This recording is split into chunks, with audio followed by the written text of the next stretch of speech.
Jokowi ngumpulin relawan kan buat tunggu perintah saya, arah politik kalian tuh. Itu peristiwa 2 hari lalu tuh, Jokowi ngumpulin relawan se-Indonesia karena relawannya nuntut kemana arah kita tuh. Jadi semacam skenario yang udah dibuat, Anda pagi nanti saya jawab gitu. Tapi sopan santun dari kedai kopi memang harus kita hormati karena dia nggak mau langsung menganggap bahwa ya juga sama sebenarnya kepentingannya itu. Saya kira itu prinsip yang baik. Karena itu saya tinggal percaya kedai kopi ini sebagai lembaga survei yang pakai metodologi akal pikiran tuh. Yang lain akal-akalan. Nah, bayangkan misalnya bahwa tadi sore WHO baru hina kita sebagai negara yang nggak paham cara nangani COVID gitu. Barusan ditegur secara internasional oleh WHO bahwa Indonesia tidak paham cara menangani COVID. Mestinya Presiden malu. Karena WHO memperhatikan bahwa Presiden lebih sibuk kumpulin relawan yang oleh WHO dipikir relawan untuk berantas COVID. Ternyata untuk mempersiapkan politik 3 periode. Kan itu yang terbaca di politik internasional kan. WHO pun paham soal semacam itu. Karena itu kelihatannya semakin COVID, semakin stupid. Jadi ini sinyalnya begitu. Kan ide 3 periode diusung dari setahun lalu diucapkan. Lalu dianggap bahwa ya kalau rakyat menghendaki ya 3 periode. Jadi kalau rakyat menghendaki perpanjangan kekuasaan, maka surveyor harus membantu. Bagaimana kalau rakyat tidak menghendaki 2 periode bahkan tuh? Kenapa surveyor nggak bantu? Kan sama kan, kehendak rakyat kan. Jadi ini orang yang ngusulin itu dungunya 3 kali sebetulnya, 3 periode kedunguan. Karena dia menghindar dari metodologi itu. Padahal sebetulnya survei banyak yang tidak mau membahas pikiran rakyat untuk tidak meloloskan Jokowi bahkan kedua periode, 1,5 periode aja. Nah, hal semacam ini yang bisa juga diusulkan di dalam sidang MPR nanti kan. Kalau ada orang mengusulkan 3 periode, ya boleh juga orang mengusulkan 1,5 periode, sama-sama konstitusional karena diusulkan di dalam forum kan demi perubahan kan. Jadi ini yang mesti kita dorong. Tapi saya sebetulnya udah nggak peduli dengan kerangka berpikir baru mereka ini, karena saya anggap bahwa sebaiknya kita dorong aja nih 3 periode, kita dorong relawan membuat posko baru Jokpro, Jokowi Prabowo tuh. Karena ini semua paralel dengan situasi sosial yang memburuk. Sehingga ngapain kita tahan roda yang sedang berputar ke bawah itu. Di semua proposal itu sebaiknya diiyakan. Karena memang itu yang akan menyebabkan percepatan perubahan itu. Sehingga dia bingung sendiri kan. Ini seperti ada artis, dia minta supaya seluruh peralatan makeup itu dikeluarin. Lalu dia pasang alis di sini, kadang-kala alisnya di dahi. Dia bingung. Sama juga sekarang nih, seluruh peralatan politik tiba-tiba dikeluarin tuh. Relawan dikeluarin, isu segala macam. Menteri Cahyokumolo perintahkan supaya ASN mulai pagi-pagi udah berbaris ngucapin Pancasila sambil nyanyi-nyanyi Indonesia Raya dengan anggapan bahwa kalau kita terus-menerus mengucapkan Pancasila, COVID akan lari itu. Kalau kita terus mengucapkan nyanyi segala macam itu, pandemi berakhir. Jadi memang ini adalah kekalutan politik. Kekalutan politik itu harus kita sepuri. Bagi kita yang menginginkan perubahan politik, semakin kalut, semakin mungkin perubahan terjadi di luar sistem elektoral. Kan itu yang terjadi juga di dalam semua peristiwa politik perubahan di luar sistem elektoral, yaitu apa yang disebut oleh Ronggo Warsito di Saman Edan itu kan. Yang seluruh kedunguan tiba-tiba muncul, ya udah terima aja. Dan Ronggo Warsito betul pada waktu itu bahwa setelah Saman Edan baru ada akal sehat dipulihkan. Jadi kita mesti lampaui Saman Edan ini. Sialnya Ronggo Warsito waktu itu disuruh Ronggo Warsito ini kan peramal dari Solo kan, kerajaan Surakarta waktu itu.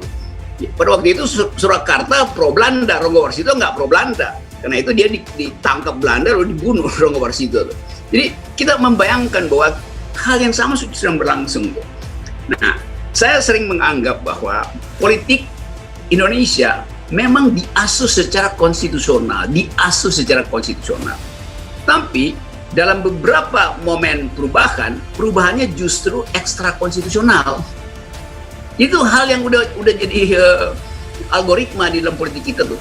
Jadi kalau kita ulangi lagi perubahan secara ekstra konstitusional, nggak ada soal juga karena udah ada presidennya sebelumnya tuh.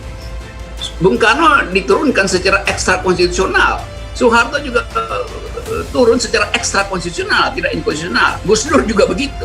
Jadi berkali-kali kita melihat bahwa sesuatu yang diasuh secara konstitusional bisa berantakan secara ekstra konstitusional.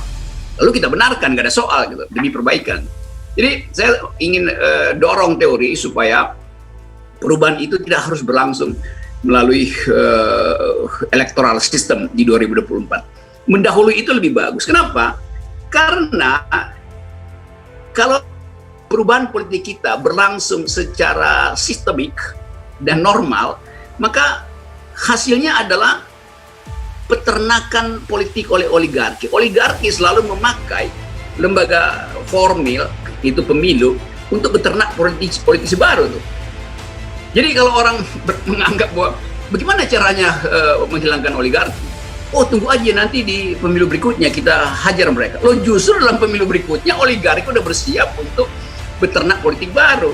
Jadi menghalangi oligarki untuk terus bekerja dalam politik, lakukan perubahan di luar sistem elektoral, begitu caranya tuh. Jadi kalau kita mau konsisten dalam pikiran, Indonesia dikuasai oligarki. Gimana oligarki menanam kekuasaan? Di setiap pilkada, di setiap pilpres. Nah kalau begitu, lakukan perubahan politik di luar pilkada dan pilpres, baru oligarkinya kelimpungan. Jadi ini logikanya begitu. Jadi sekali lagi, banyak hal yang sebetulnya ingin kita percakapkan, tapi sekali lagi kalau kita nggak menganggap bahwa perubahan itu boleh dilakukan di luar sistem elektoral, maka kita nggak akan maju dalam upaya untuk membersihkan bangsa ini. Yang beredar adalah puja-puji Jokowi. Prestasi Pak Jokowi banyak, tapi gagal kan?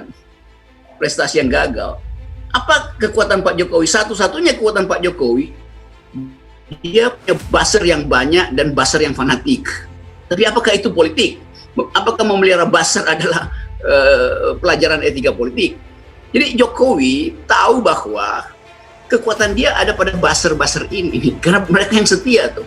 Kalau menteri bisa nggak setia, nanti Erick Thohir udah pasti nggak setia pada Jokowi, karena dia pasti akan lari sendiri. Airlangga juga begitu. Jadi terlihat bahwa Jokowi sebetulnya, Presiden Jokowi sebagai manusia politik, takut melepaskan jabatannya karena belum ada yang menjamin bahwa dia tidak akan diapa-apakan setelah periode kedua berakhir. Jadi itu intinya. Karena itu dicari bermacam-macam cara. Oke, perpanjang pilpres ditunda dulu supaya ada konsolidasi baru oligarki, supaya ada kesempatan juga untuk beternak politik baru. Atau bikin 3 periode supaya ada perpanjangan pelimpahan kekuasaan pada dinasti. Itu buruk, tapi saya pro yang buruk itu, karena itu yang dibutuhkan untuk mempercepat pembusukan itu. Jadi political decaying bisa dipercepat dengan mendorong kedunguan-kedunguan yang dipamerkan hari ini. Saya kira itu pikiran liar hari ini. Baik, terima kasih Bung Rocky. Secara filosofis, kan sebenarnya kalau kita lihat dari sejarah peradaban ya, negara gitu, ada yang memang penguasa seumur hidup ya, kemudian ada yang model kerajaan yang dia terus seumur hidup dan turun ke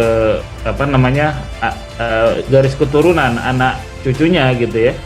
Dan bahkan di Indonesia juga pernah juga Soekarno mendeklarasikan demokrasi terpimpin ya, presiden seumur hidup, dan juga Soeharto pada era Soeharto juga tidak dibatasi masa presidennya. Jadi sebenarnya mengapa kita Indonesia itu harus menganut 2 periode? Kalau bisa 1 periode bahkan, karena prinsip dalam democratic polity dimungkinkan percepatan perubahan sirkulasi elit. Nah, sirkulasi elit ini yang harusnya kita pahami dan kita hormati, kan di belakang Jokowi ada banyak tadi yang disurvei oleh kedai kopi yang potensial untuk menggantikan. Sehingga secara logis itu agak dungu kalau ada seorang menganggap bahwa saya masih berhak 3 periode tuh. Itu artinya dia menutup peluang sirkulasi elit. Itu aja intinya tuh. Ya kalau bisa makin pendek sirkulasi elit, makin bagus demokrasi. Dengan kata lain, kalau bisa 3 periode, ya bisa bikin aja 7 periode kan. Kan pilihannya ekstrimnya itu tuh. Mau percepat atau mau memperpanjang.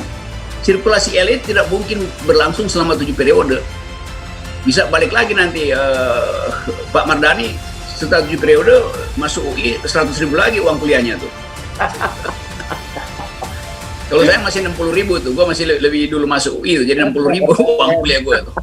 Oke, tapi pengambil keputusan ini kan nantinya di parlemen ini mayoritas adalah para petinggi partai politik ya, dan komunitas-komunitas politik lah kalau DPR. Dan di sisi lain kita melihat di negara kita partai politik ketua umum parpolnya bisa tanda kutip bisa seumur hidup dan beberapa periode dibatasi gitu. Dan budaya ini mungkin budaya tidak adanya batasan ketua umum partai politik ini hanya 2 periode, mungkin jadi bisa terbawa-bawa juga ke presiden gitu. Itu nggak ada soal, mau dia 1000 periode, mau presiden 1000 periode, ketua partai itu urusan mereka tuh. Urusan saya akademisi yang pro itu dungunya tuh. Kalau ketua partai dungu ya udah biasa kan, dia mau terus menerus. Ini akademisi, surveyor publik, justru pro kedunguan itu, jadi lebih dungu dia kan. Kan mestinya dia terangkan kenapa rakyat minta 3 periode. Mesti dia terangkan bahaya dari 3 periode, karena dia ada otaknya tuh. Kalau dia ada otak dia terangkan. Agak aneh kalau rakyat minta 3 periode. Sebagai surveyor saya dapat data itu, rakyat minta 3 periode. Sebagai analis yang punya otak, saya mau terangkan bahwa itu bertentangan dengan ide demokrasi, sehingga publik tahu bahwa yang mereka pilih bertentangan dengan ide demokrasi. Kan itu fungsi dari intelektual. Kecuali surveyor itu memang nggak punya otak, ya udah kita terima aja kan. Kalau dia punya otak dia tetap kritis, bahkan terhadap usulan yang masuk akal pun dia kritis, apalagi usulan yang nggak masuk akal. Jadi saya nggak ada urusan dengan ketua partai, karena partai-partai itu memang dirancang untuk menghasilkan kedunguan yang berbahaya. Intelektual pro pada pikiran ketua partai, pro pada pikiran presiden, pro pada pikiran relawan, pro pada pikiran buzzer. Itu intinya tuh. Saya mau balikkan bahwa politik itu harus diasuh dengan akal itu. Jadi bring intellectual back into politics itu. Dasarnya itu tuh.